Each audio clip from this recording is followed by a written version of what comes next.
This is the After Party, live with Kim McAllister. Pick a couch, grab a drink, and settle into the conversation.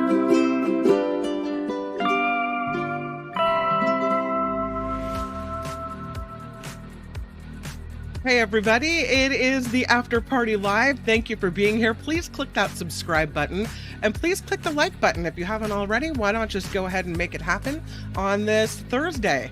Hope you enjoyed the Mark Thompson Show. Loved having Mark for the first hour. David Katz, Turi Ryder, great conversations. And then tomorrow Mark is back, and so it's going to be a great Friday show on the Mark Thompson Show. Here we are. Absolutely. There was a lot of stuff going on in the chat on the Mark Thompson Show that I didn't see. So if it was upsetting to you, I'm sorry that it happened, and I wasn't there to able to kind of corral it. But yeah, I saw you guys, Sandy saying, Chris, really over the top today on the Mark Thompson Show. There's some pretty upsetting comments, absolutely. But this is about aloha and the way to let all that go this show. So aloha to you, Karen. Nice to see you. Kay in Santa Rosa with a celebratory party time emoji. Thank you. Mo, nice. Thank you for being everyone. I know, Gordon, it was upsetting, but we're going to move past it. Sandy, looking forward to trivia. She said it's been the slowest workday in history. I hope it doesn't suddenly get busy in time for trivia. Okay, so I do have a couple different options when it comes to trivia. And I'll wait till trivia time comes. Oops, my makeup just fell.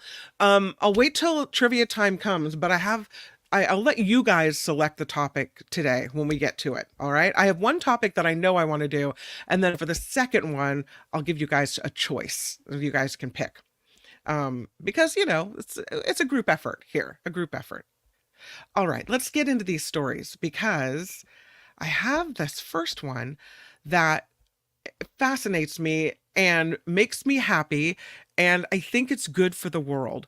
And this is a story about, I call it special recycling.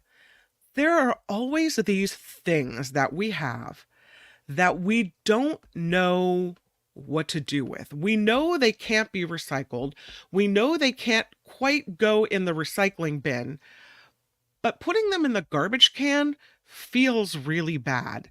These are things like plastic bags, like those little clips from your bread bag that you find yourself throwing in the trash can instead of in the recycling bin because they can't be recycled by the garbage service in your community.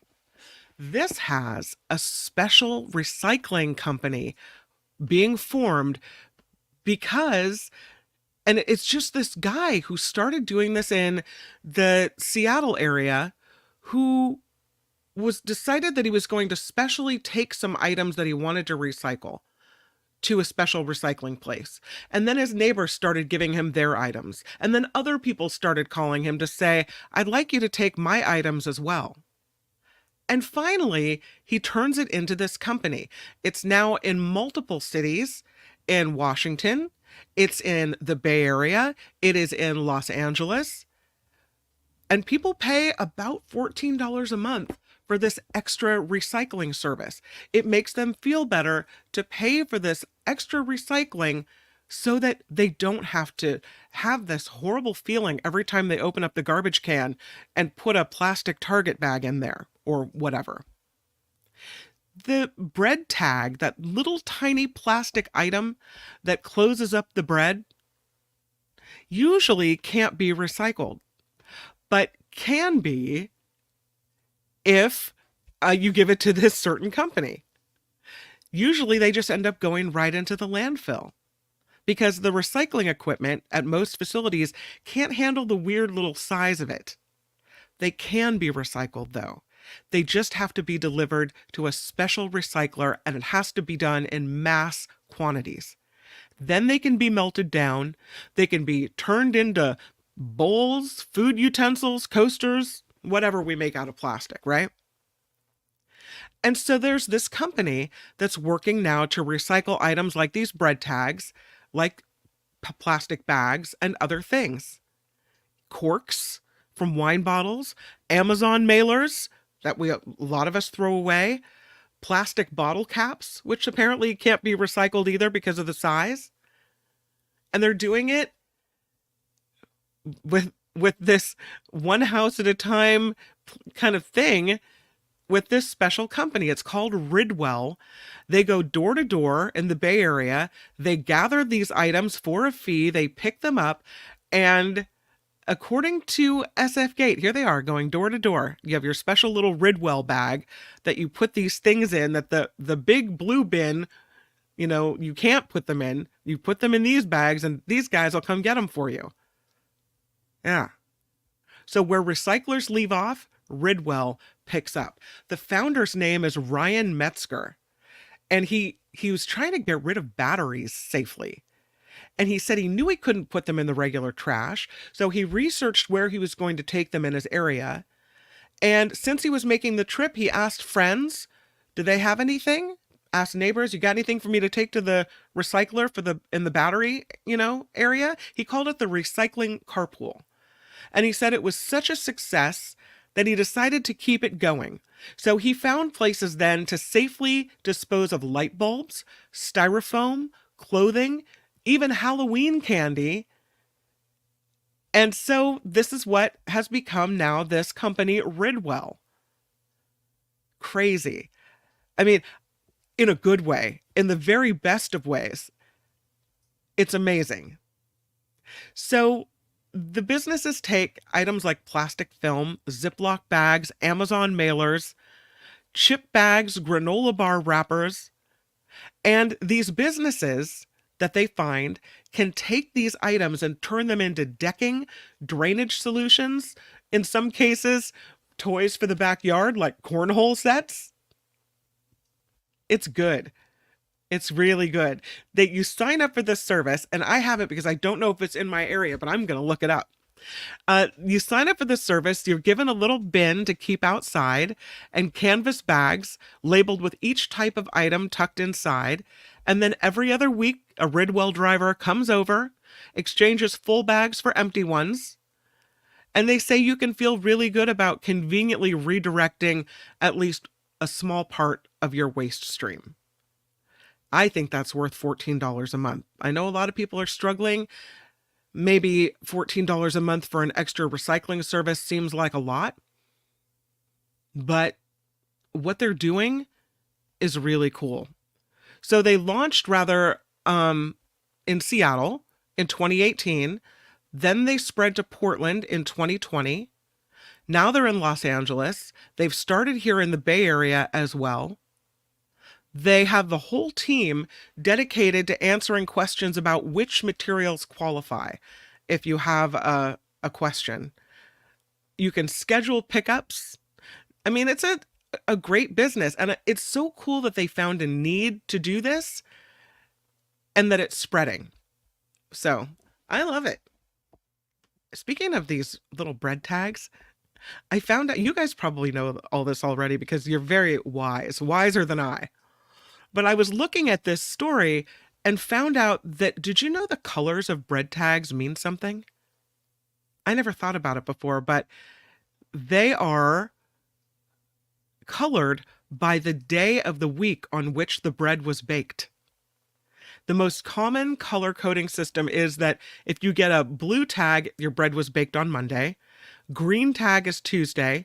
Red is Thursday. White means your bread was baked on a Friday. A yellow means it was baked on the Saturday. And usually they don't have a Wednesday or a Sunday because those days are generally skipped for baking, apparently. So this is the color. Who knew? You guys probably did. I didn't know. They have sold this business, or this, not the business, but the property, the Anderson's Pea Soup property on the Central Coast. This kind of was a popular stop for people headed between the Bay Area and Los Angeles. This iconic location. A notorious developer has snapped up this property. This developer is one of Santa Barbara's most prominent and controversial developers. And this property is under new ownership. It was purchased by a company called SBID LLC, for just about $5 million. Now, they don't say exactly what they plan to do with it, but we know it's a developer. The chances of it staying the same or being revamped and reopened, probably not strong. The owner of the company, also associated with St. George and Associates, is a mega renter to college students in Santa Barbara and Isla Vista. And apparently there are not good reviews of these folks. They're a polarizing company. They are described as one of Santa Barbara's most prominent controversial developers, and that's who bought this property on the Central Coast. So that's unfortunate. Let's go to animals now. This is not something I thought I would ever say, but apparently this is not so odd either. This woman found a marmot hiding in the engine compartment of her car. The El Dorado Fire Protection District said this woman brought her vehicle to the fire station in Pollock Pines to get some help removing this marmot from underneath the hood of her car. She had recently gone to Yosemite, and this animal stowed away in the engine compartment of her vehicle. And so here's what the creature looked like in there. There he is. He doesn't look very happy to be there either.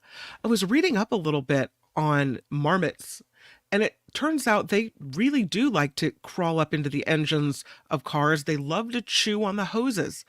The hoses from the radiator, all kinds of hoses. They just like to chew on them. And so there are multiple reports in states that have marmots of this happening.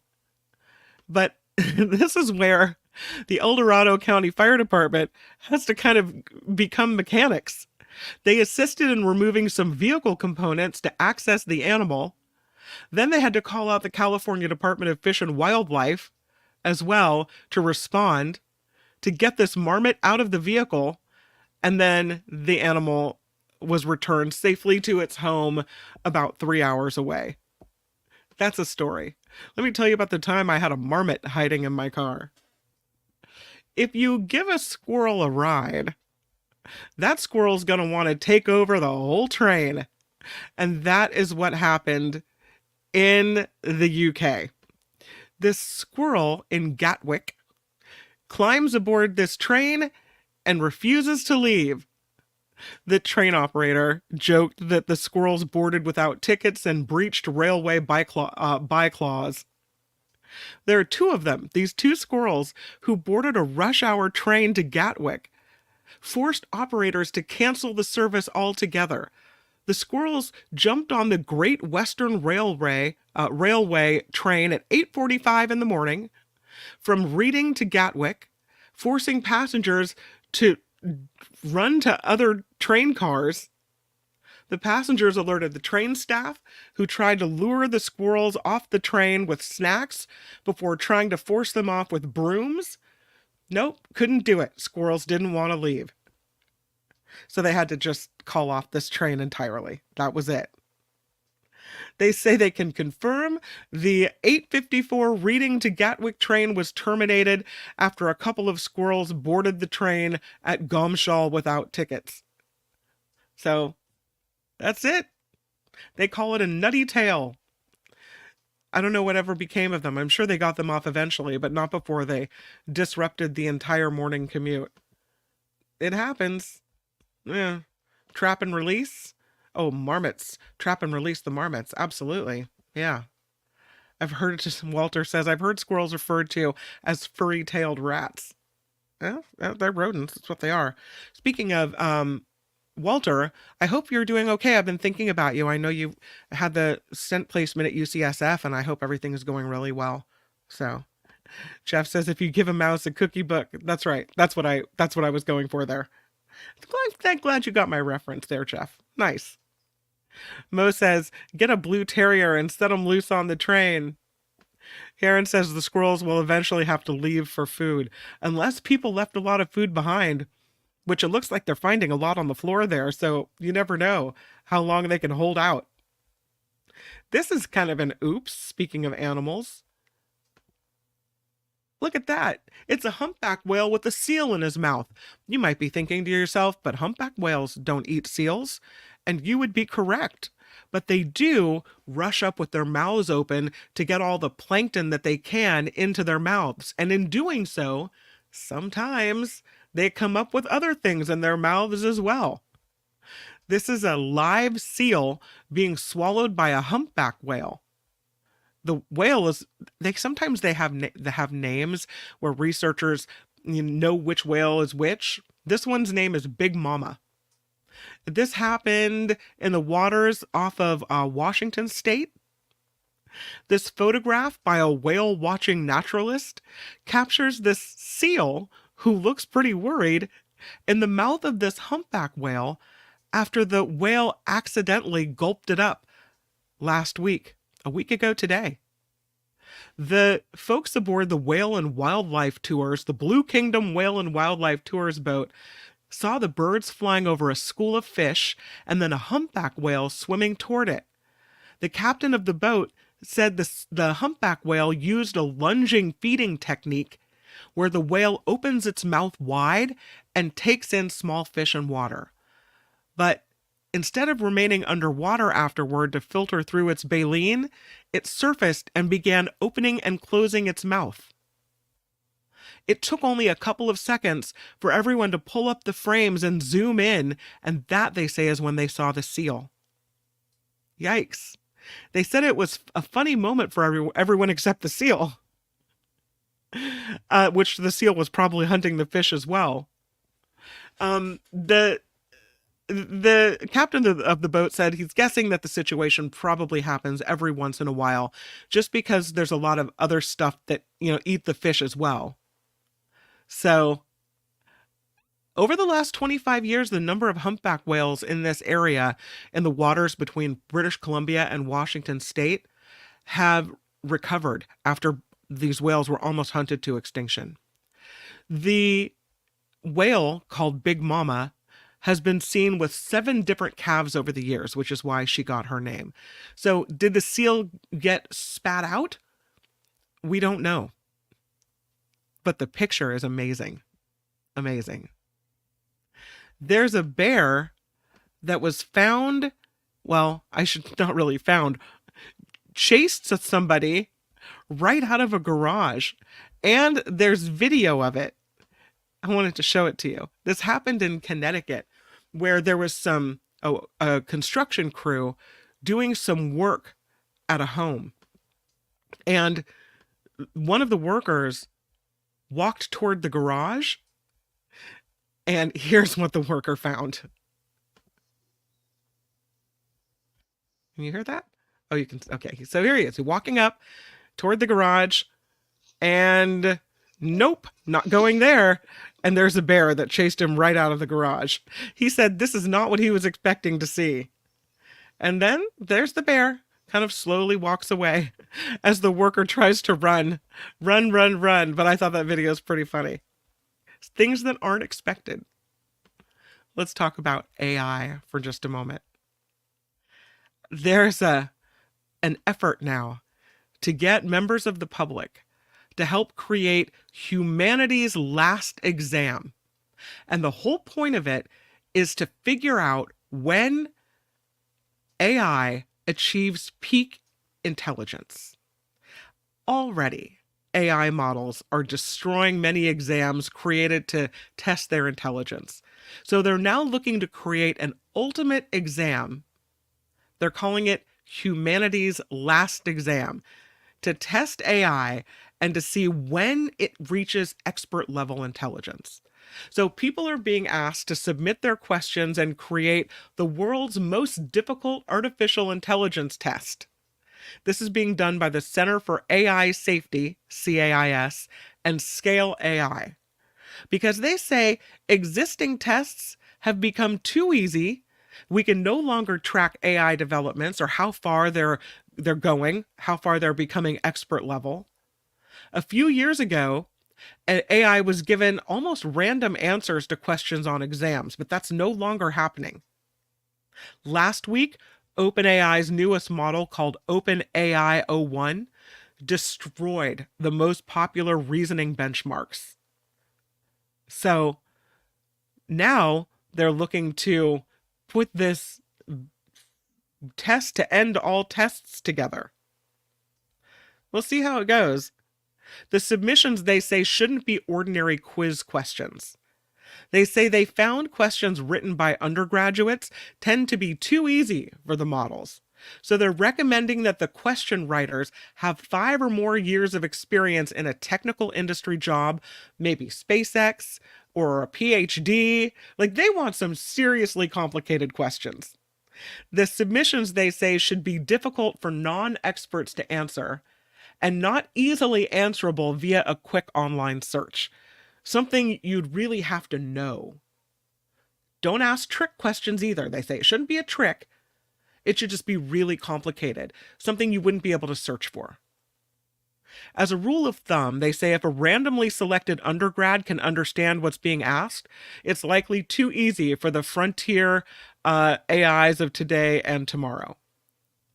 So if you submit a successful question, you'll be invited as a co-author on the paper, and you'll have a chance to win money from a $500,000 prize pool. The writers of the best questions get $5,000 each. The questions should be submitted by the 1st of November, so you could make $5,000 doing this. The story, I'll publish the link to this story in case you want to take a look. And maybe, who knows, maybe you want to go write the question. Could be. There's the link. Jan says AI will be smart enough to hide its intelligence until it's too late for us to stop it. Like the smart blonde who plays dumb, right? This is a show full of really smart people, and I think you guys could win part of this prize money. So I'm saying yes. Walter says solve the hard problem of consciousness. I don't know if they can do that. I think you should write one of these questions, Teacher Lori. I do. All right. Let's move on to the Horned Serpent. You kind of see it there. It doesn't look like much until you put it up against this. So this is an artist rendering on the top right of the Horned Serpent, and you can see this cave painting that looks a lot like it. This story is about this cave painting being based on an animal that was extinct even at that time. This fossilized creature may actually explain this painting on the cave rock wall. Interesting. It was a perplexing thing for scientists for a long time. So the cave painting is in South Africa, and they think that there were so many fossils of this horned serpent animal laying around in this area of South Africa that the people living there used the image to make the cave paintings. We don't know if they used them for anything or what, but it sure looks like that's what they were trying to paint. The horned serpent on the cave wall bears a striking resemblance, according to researchers, to an animal that once called this area home, a dicynodont. It's this prehistoric creature that inhabited the region about 200 million years ago. The researchers published their paper September 18th in the PLOS One journal. They say the painting dates to between 1821 and 1835, and it was created by the now extinct Zan-speaking San people of this region. And they think that it really does depict this dicynodont, and that it's based on the plentiful dicynodont fossils that can be found around this region. Now, scientists didn't characterize dicynodonts until 1845. That is a decade later than this painting was created.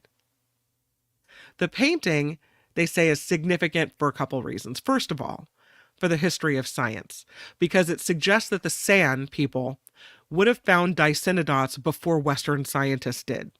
And second, cultural significance, because the sand looks like they integrated fossils into their belief system in some way. These dicynnodots were herbivores. They were notable for their mixture of reptilian and mammalian features, their two distinctive tusks. The name dicynnodot comes from Latin for two dog tooth. You can see it right there on the top. Kind of walrusy looking creature. They came to being in the late Permian era, about 260 million years ago, ended with the Permian-Triassic extinction event some 250 million years ago. For many other animals, they say that event spelled disaster. For dicynnodots and some species, they limped on into the Triassic, the last of them well and truly gone by the end of that area, 200 million years before Homo sapiens first appeared. So there was no chance that one of the San people met a living dicynodot. But the fossils are all over this region. It's the main Karoo Basin where this cave is located. So they say there's every chance that the San found fossils and recognized them for what they were, which was and is the preserved remains of long dead animals. It's also supported by a San myth that says large brutes roamed the land a long time ago. So how interesting is it that those people were kind of pre-archaeologists? That's cool. Back to health.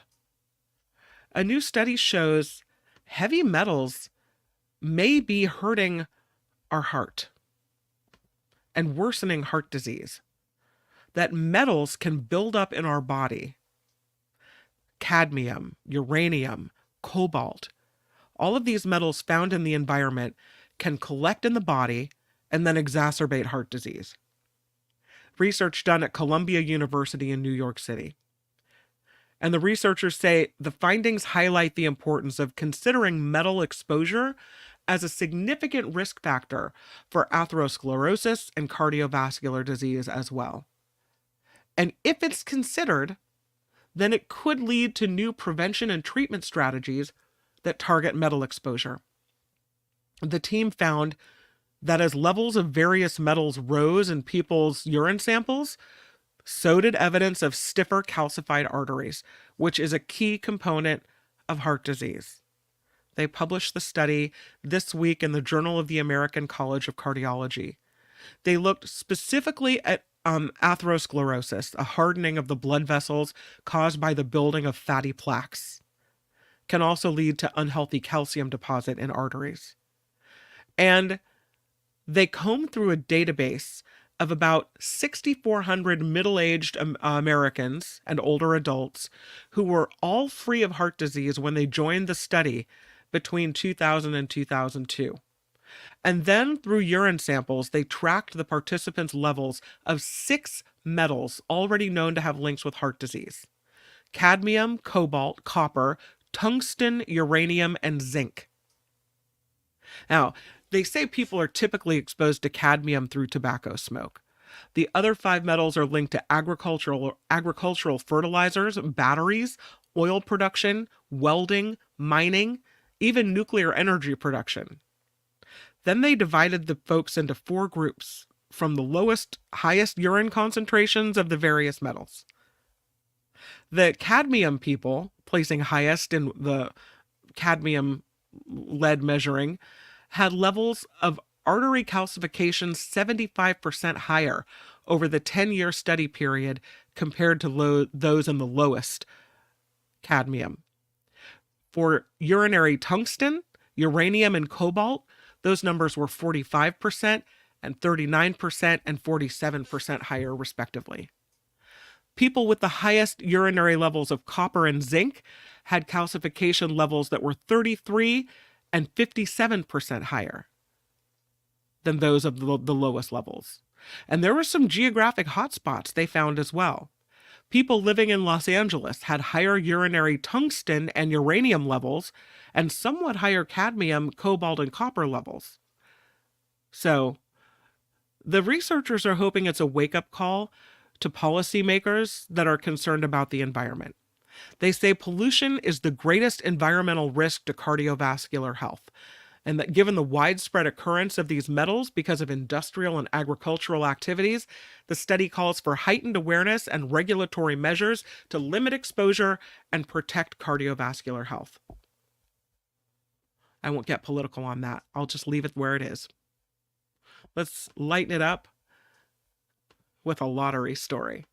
Sometimes things happen, and it's just too good to be true. This man from Ohio won $500,000 on his birthday. I mean, come on. It doesn't get better than that. He just turned 40. Says he had plenty of reasons to celebrate. He bought a $10 Mega Multiplier scratch-off ticket from the local Speedway store while he was celebrating his 40th birthday. And it turned out to be a $500,000 winner. He says his prize will go toward taking a trip and making some investments. But come on, a $500,000 gift on your 40th birthday? Right on. Love it. Finally, there are some people being recognized, and it's long overdue. The women of Hidden Figures are being honored with a congressional gold medal. 4 pioneering Black women received the Congressional Gold Medal for their contribution efforts at space exploration. It happened yesterday during a formal ceremony at Emancipation Hall in the U.S. Capitol. And there's House Speaker Mike Johnson giving the Congressional Gold Medal to Katherine Johnson, Dorothy Vaughan, Mary Jackson, and Christine Darden, all 4 honored for their work as computers, mathematicians, and engineers in the space program. The current use of the word computer came about afterward. So, only Darden is still alive and was watching the ceremony from her home in Connecticut, but family members and the family members of the other 3 women accepted the gold medals on their behalf. And House Speaker Johnson said the women are giants on whose shoulders all of the astronauts stood at the time. Here's another picture from the event. So their family members go and collect this on their behalf. What a well-deserved award. I'm so glad to see that's finally happening. I have so many other stories I wanted to tell you about, but we have to stop because it's time for Trivia Thursday, after party style. Woohoo! Okay, so you think about it and let me know. But the 2 categories for the next, I'll start out with one, and then I'll let you guys decide. Do you want to talk about Harry Potter trivia, or would you rather do anatomy trivia? While you're chewing on that, I'll go to the first category, which is called Hidden Cities. All right? So the name of the city is hidden inside the word. The first one is, what capital city can you find in Czechoslovakia? What capital city can you find in Czechoslovakia? And the answer, which I will give, unless somebody already quickly popped in with it, is Oslo, Czechoslovakia. You can find Oslo in there. All right, so that's what this is. Well, great. So the actual word is hidden within the other word. All right, that's how this works. Okay, that was the first one. What Peruvian city occurs in Kilimanjaro? All right, so you take the word Kilimanjaro, and there's a Peruvian city that's in that word. You think about it. Peruvian city. Yes, that's exactly right. John Slade says it's Lima. Josh says it's Lima. Sandy says it's Lima. You guys got it. Now you're cooking with fire. Here you go. Jennifer's got it. Harry, Gordon. Well done. All right. Next one. Now that we know how this works, okay? What's the Italian city hiding in Andromeda? So Andromeda would be the word. The Italian city hiding in Andromeda. I know you're writing down Andromeda right now, right? You're looking at it, and if you got Rome, Uncle Jim is correct, Trevor is correct, Harry is correct, Sandy is correct. These are difficult. If I had prize money to give you, I would totally be giving you guys prizes. What is the city in heathens? The word heathens. What city is in the word heathens? I know you're writing it down. You'll find it. Yep, you got it. Even if you misspell it, I'll take it. The answer is Athens. Uncle Jim has it. John has it. JT has it. Jan has it. Uncle Jim has it. It's heathens, and it's Athens. Yep. Nancy has it. Good job, you guys. Okay. The city in manufacturing is, so the word is manufacturing. What city is in manufacturing? You'll find it. Manufacturing.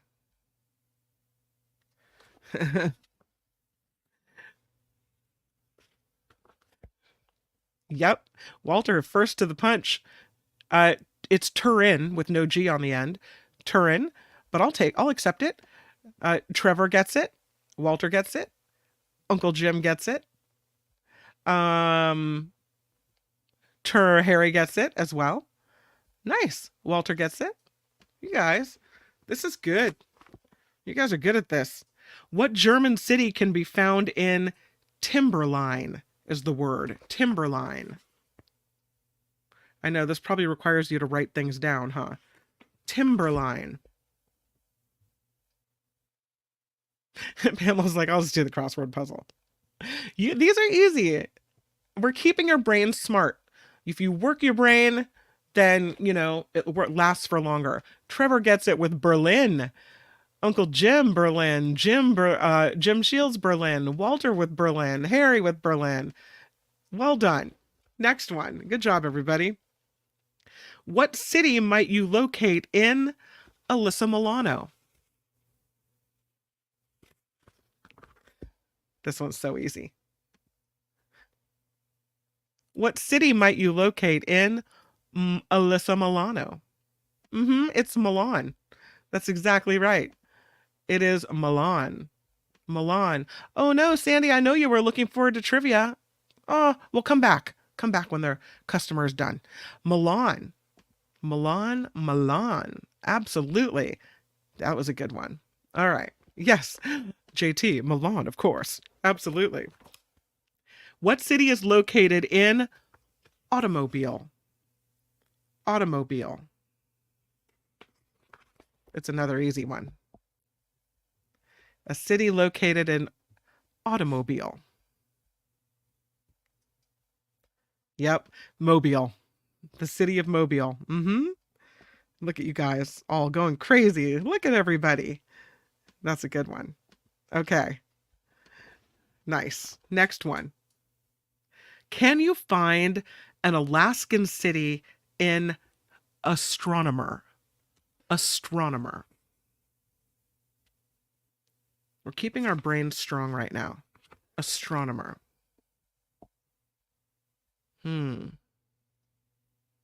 Yep, it's Nome.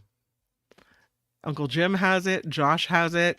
Trevor, Jennifer, Gordon, Harry. Sorry, Gordon, I couldn't quite click on your name there. Valley Star has it as well. Lady Beatrice, Nancy throwing it down. Well done. Next one.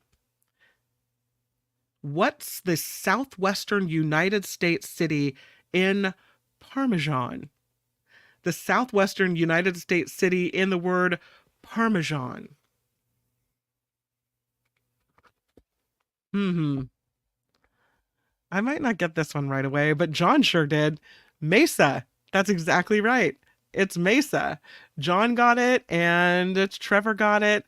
Uncle Jim got it. Karen has it. Lady Beatrice as well.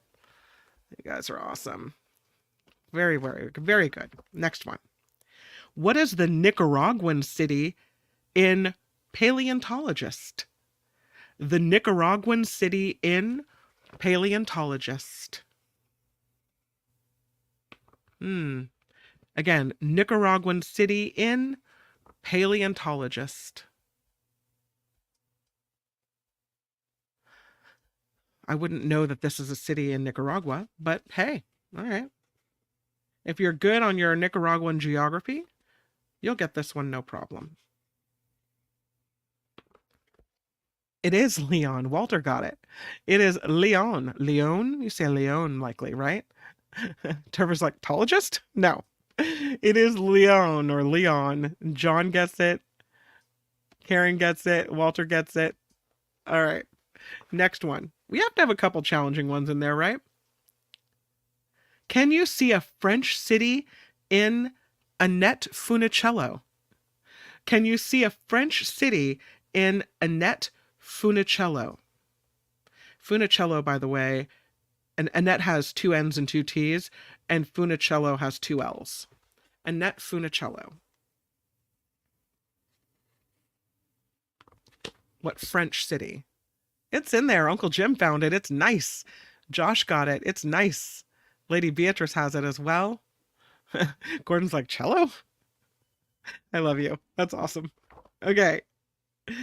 What Taj Mahal city can you see in the word anagram? What Taj Mahal city can you see in the word anagram?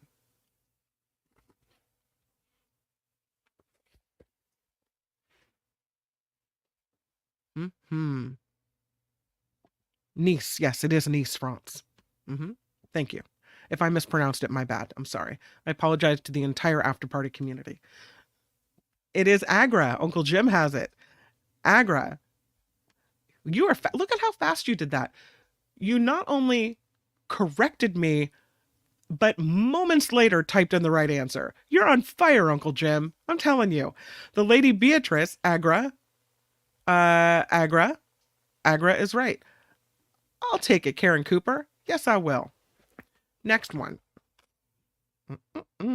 Shouldn't take you long to find a lover's city in the word comparison. A lover's city in the word comparison. You are a tough crowd. Not really. You guys are awesome. Yes, it is Paris in the word comparison. Paris. Who else gets it? I see Jan has it, and JT, and Josh, and Nancy, and John, and Karen. Awesome. Next one. And we're coming to the end of these, in case you're not a fan. Visiting Einstein's birth city is right there in Culmination. Culmination. This is Einstein's birth city, right there in Culmination.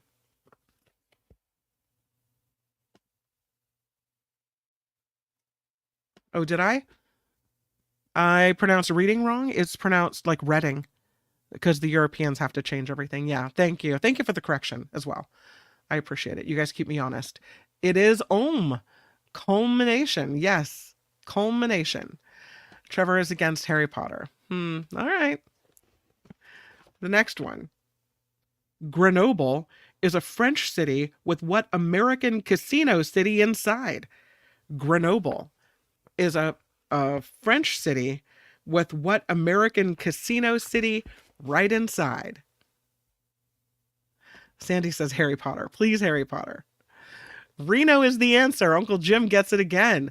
Quick on the uptake today. Jan has it. Jennifer has it. Josh has it. Valley Star in there as well. Very good. Look at you guys go. Next one. This is the last one of these. Can you locate the capital of Latvia in the word brigade? The capital of Latvia in the word brigade.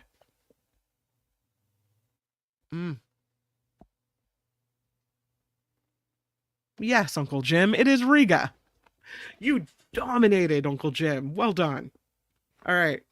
So the next one, maybe I'll ask a couple different, I'll go back and forth because I know Sandy wants Harry Potter and Trevor really doesn't. So maybe I'll alternate to please you. Would that work? I think it'll work. Okay.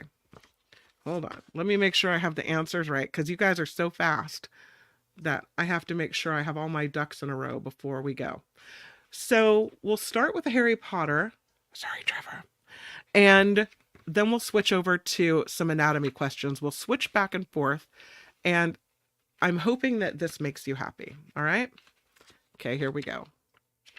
I have my ducks in a row. I'm ready to go. The first question. What is the name for someone who has magical parents but no powers of his own? What is the name for someone who has magical parents but no powers of his own? Do we know? I am protesting Harry Potter. Don't do it. Don't protest, Jennifer. Not a muggle. Sandy gets it. It is a squib. And now we know why Sandy wanted to ask this, have this category, because she knows the answers. That's awesome. It is a squib. Okay, and now I'll ask you a question about anatomy. Of the more than 200 bones in the human body, which bone is the largest? Of the more than 200 bones in the human body, which one is the largest? Make sure I know the right answer. I mean, I think I know the right answer. Let's hope that what they say is the right answer and what I say is the right answer match. Yeah, it is indeed the femur. Going back, Jennifer has it, and Nancy has it, and Valley Star has it. Trevor has it. Good job. Pamela has it. It is the femur. Yes. Harry Potter. You ready? Going back to Harry. Muggle-born Hermione Granger is considered by some to be the greatest witch of her age. What do her parents do for a living? What do Hermione Granger's parents do for a living? Do you know?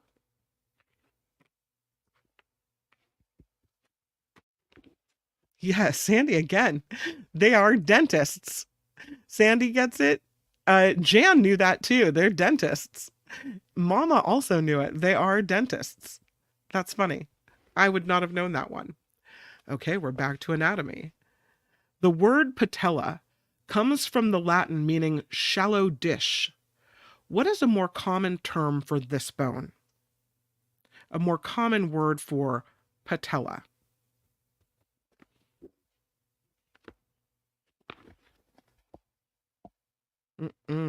Yep. It's kneecap. Uncle Jim, quick on the uptake.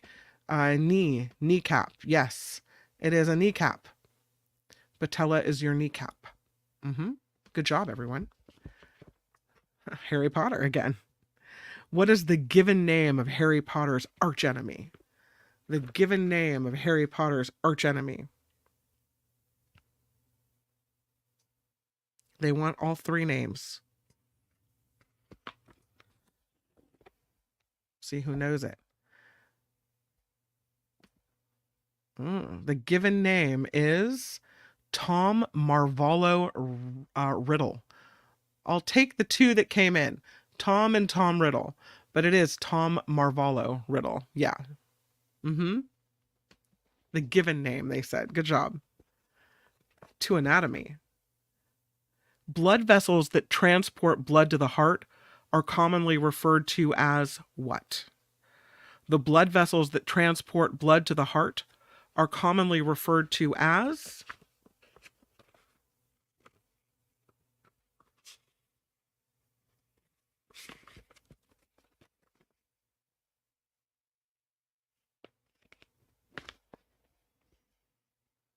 I would have said arteries as well. The right answer, Uncle Jim has, they're commonly referred to as veins. I would have said arteries, but the answer is veins. I don't know. I have to believe him. Do another anatomy question here. What is the major artery located on either side of your neck? The major artery located on either side of your neck.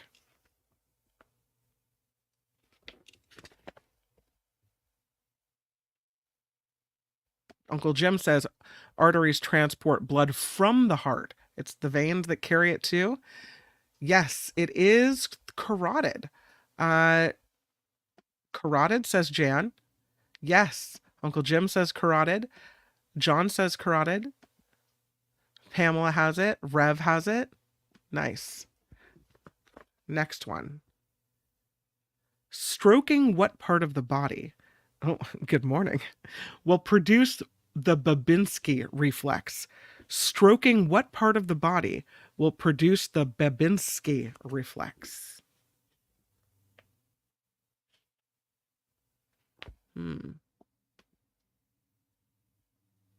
What part of your body do you have to stroke to produce the Babinski reflex? It is the foot, John Slade. Yes, indeed. Nancy has foot. Oh my, good morning. The pelvis. Now you're cooking with fire. It is the foot. Jennifer has it as well. It is not the naughty bits, my friend. No. Answer redacted. That's pretty funny. Next one is a feature of the human neck, clinically known as the laryngeal prominence, is more commonly called what? A feature of the human neck, clinically known as the laryngeal prominence, is more commonly called what? Yes, Uncle Jim. It is the Adam's apple. The Adam's apple. And Jennifer has it too. So it was Uncle Jim, JT, Jennifer, Trevor, Josh, Pamela, Valley, and Walter. All right, I hear you. I see you want Harry Potter questions. I'll go back to that. There are 8 other Weasleys in Ron's immediate family. What are their names? There are 8 other Weasleys in the Weasley family. Ron Weasley's immediate family. What are their names?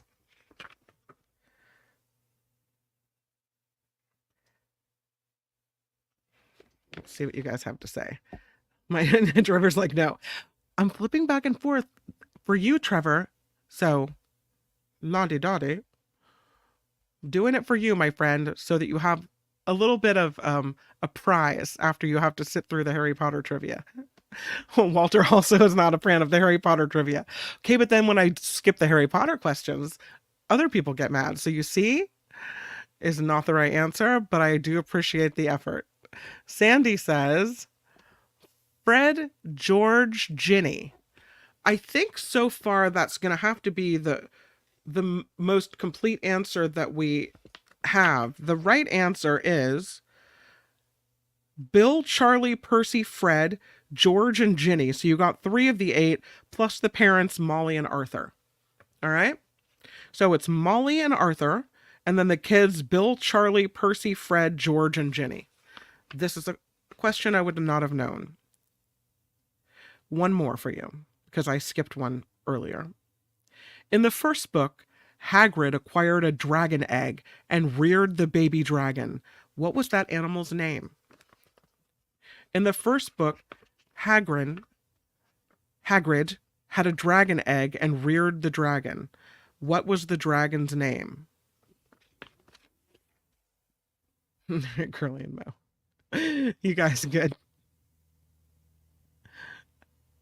I'm doing it. It was not Fluffy, although I do appreciate the answers. Okay, now you're killing me. Nice. I mean, this is worth it just to see your answers. Bruce. What was the dragon's name? Drago? It was not, although that would have been a good one, Harry. I love that picture of you. Barney. It was not Barney. Nor was it Dino. That would be the Flintstones, but I appreciate it. The answer is, since no one has this one, I stumped my Harry Potter enthusiasts. The answer is Norberta. Norberta was the name of that dragon. Okay, let's go back to medicine. All right. Histology, with an H, histology, is the study of what? Histology is the study of what?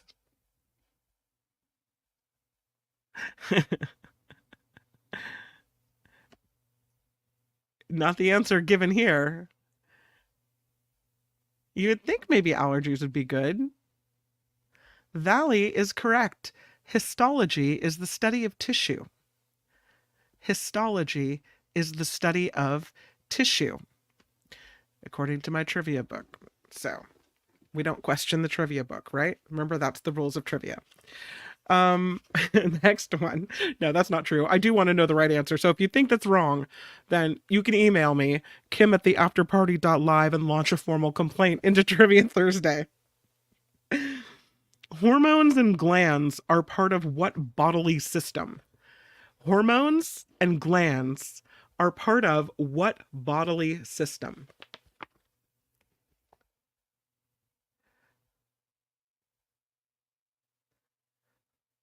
Hormones and glands are part of the, yes, Jan has it, endocrine system. You are correct, Jan. And Pamela and Sandy and Uncle Jim and Jennifer and John. It is the endocrine system. Rev is too, right as well. Okay, next one. I'll throw down a Harry Potter one. All right. Bully Draco Malfoy has two sidekicks. Name them. The bully Draco Malfoy has two sidekicks. Can you name them?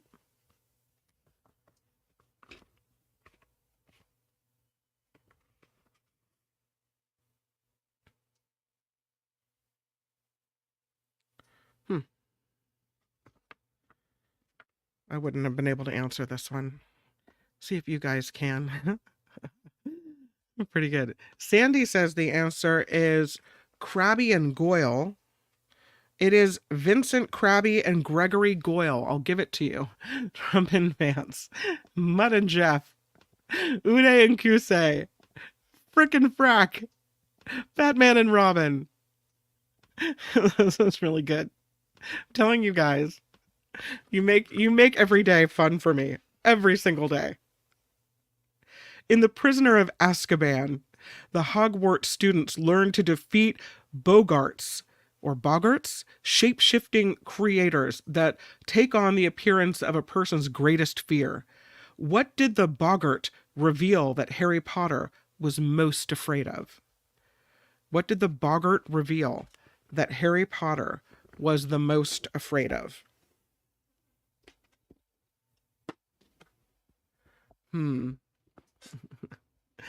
Sandy is right. It is the Dementors. He was the most afraid of the Dementors. My Boggart might look like that. Absolutely. You're not the only one. That would also be another one of mine. No. I fought off Bogarts in high school. That's funny. All right, we're back to anatomy now. When you swallow food, this special flap closes the opening of your windpipe to make sure the food enters the esophagus and not the windpipe. When you swallow food, the special flap closes at the opening of your windpipe to make sure the food enters the esophagus and not the windpipe. What's it called? I'll give you a second. Yeah, you guys are correct. Uncle Jim, epiglottis. Josh, epiglottis. Valley, epiglottis is what it's called. Nancy has it as well. It is the epiglottis. I'll do another anatomy.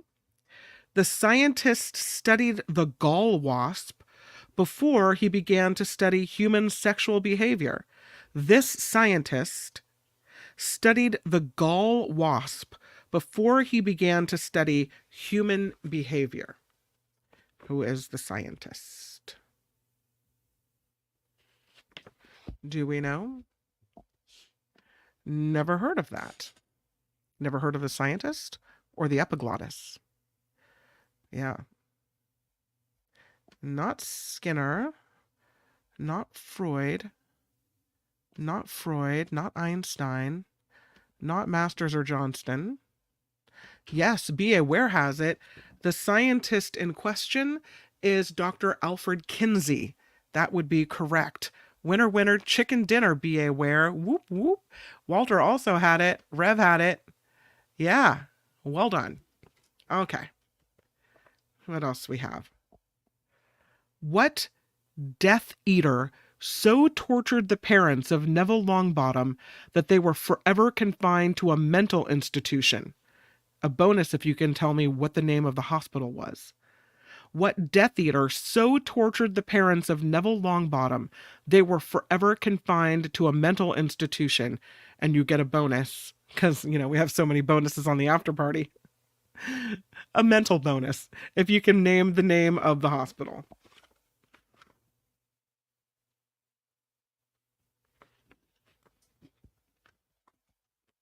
See if you get the answer.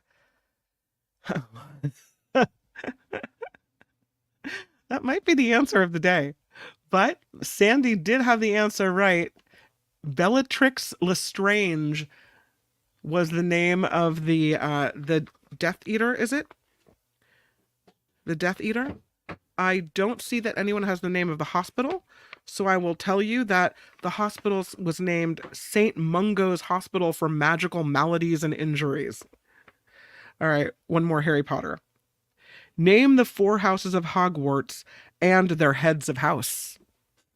I could probably have named you the houses, but not the heads.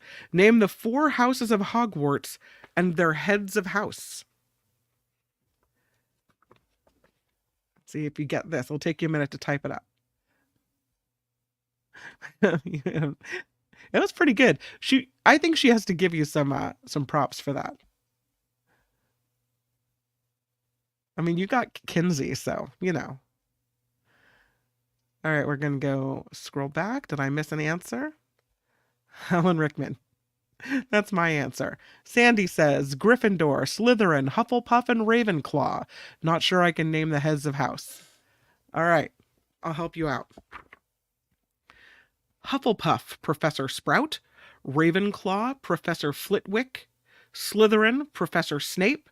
And Gryffindor, Professor McGonagall is the name of the houses, and the leaders are heads of house. In the Goblet of Fire, Hermione Granger started a social welfare organization called SPEW. What does the acronym stand for? SPEW. What does that stand for? Sandy is the champ of this one. You guys are awesome. SPEW, SPEW. Do we know what it stands for? No? Harry Potter trivia. Harder than you might think. The answer I'll give to you is the Society for the Promotion of Elvish or Elfish Welfare.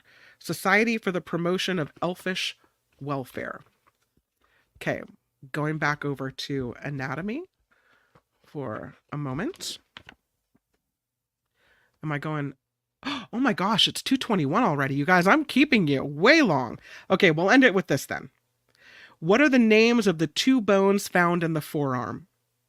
What are the names of the 2 bones found in the forearm? I was having so much fun with you guys. I wasn't even paying attention to the time. Look at me. I'm sorry. 2 bones in the forearm are? Yes. Uncle Jim and Jennifer both have it. It is the radius and the ulna. The radius and the ulna. And Jan has it too. Okay. And just to wrap up the anatomy page, the malleus, incus, and stapes are three small bones located where? Malleus, incus, stapes. Those three small bones are located where? Yeah, you guys got it. In her ear, says Uncle Jim. Walter has ear, Jan has ear, David has ears. Excellent. Well done. And thus concludes Trivia Thursday after party style. You guys are awesome. Thank you for hanging in with me, even though I've taken us so late. Show's been going on for an hour and 5 minutes. Look at me. And I didn't even get to all the stories I wanted to get to today. I'm so grateful to you guys. You are super awesome. Always here participating and making my day better. It is my great hope that you also will make it a wonderful rest of your Thursday and that you will join me tonight, 5 p.m. It is the Nikki Maduro Show, found right here on YouTube. Your cocktails, your mocktails if you don't drink, and a heavy dose of politics and a lot of fun. Please don't miss it. The Nikki Maduro Show starts at 5 p.m. right here on YouTube. I will be back, and I really hope to see you. I really hope you'll join me as well. Then tomorrow, it's the Mark Thompson Show at 11. Mark will be back, and it's going to be a great show. Tim Sika on this show tomorrow. Huge, huge thank you. I just saw it roll in to Harry for a $5 super sticker and a really nice compliment. He says, great show.